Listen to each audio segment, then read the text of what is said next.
everyone, welcome back to another figure review, and today I'm going to be taking a look at this Max Factory and Good Smile Company's 1/7 scale Cordelia from Fire Emblem Awakening. Of course, this video would not be possible if it wasn't for those awesome people over at HobbyLink Japan. So if you want yourself one of these, then check out that link down there in the description. Now let's get to this.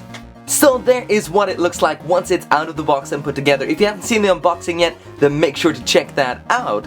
So there it is in all its glory, and as you would expect from a Good Smile and Max Factory release, this thing is absolute perfection. This figure right here, it ticks every single box. The pose looks phenomenal, the sculpt is excellent, the paintwork is absolutely top tier, and all the detailing just looks so damn good. And on top of all of that, that base is absolutely sick. I love the Pegasus wing just bursting out from the ground there, but just everything about this, especially the paint. We've got matte, we've got metallic, we've got pearlescent, we've got everything going on here.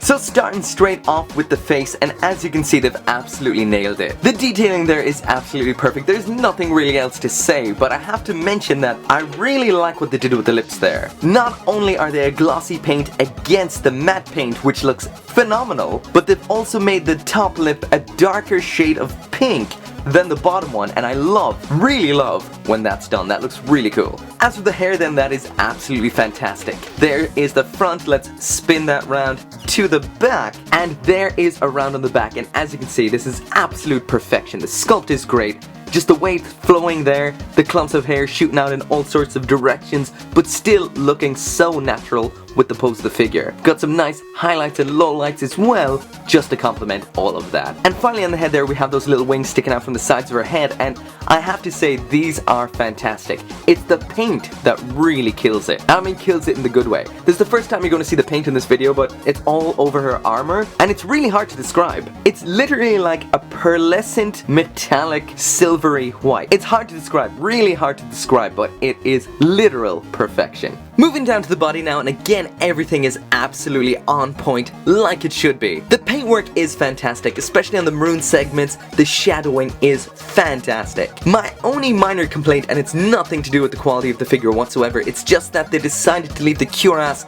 or the breastplate off. It's hanging up on the wing, but I think the character looks so much cooler with it on, so that is the only thing that I'm not a big fan of. Besides that, it looks fantastic, especially that belt. The sculpt on that belt is perfect. Moving now onto that awesome armor on the arms, and you can kind of see there what I mean. Again, the video will never do this justice, but this is a kind of metallic, pearlescent, silverish gray. I'm guessing it's just a metallic, pearlescent gray, and that kind of gives it the silverish vibe, but it just looks so good the way it reflects the light. Also in there, again, possibly hard to see, are actual silver parts around the edge. You can probably see it there, but yeah, this looks so good. Flip it around to that side and you can see the straps, as well as those glove sections, and yeah, this thing just looks so good. The minute detail is fantastic. And there is her right arm, and everything I said about the left one applies here. The paint looks great, the glove sections, the light, shadow, paintwork, everything is perfect. Last up then is the base, and as you can see, it looks pretty awesome as it is. Got that part where the Pegasus's wing explodes out, and we've got those flagstones and all those cracks, the paint, everything. It looks good. This would be just a nice standard base, but there's a lot more to it. So there it is with that stone Pegasus wing attached, and that looks absolutely fantastic. It's kind of got an almost dry brush kind of paintwork going on here. You can see all the brush strokes and stuff going through it. It gives it really nice, almost ancient kind of look. That looks pretty cool. The armor then just pops on here like that. Again, this is that awesome paint, that pearlescent metallic gray as well as that metallic silver.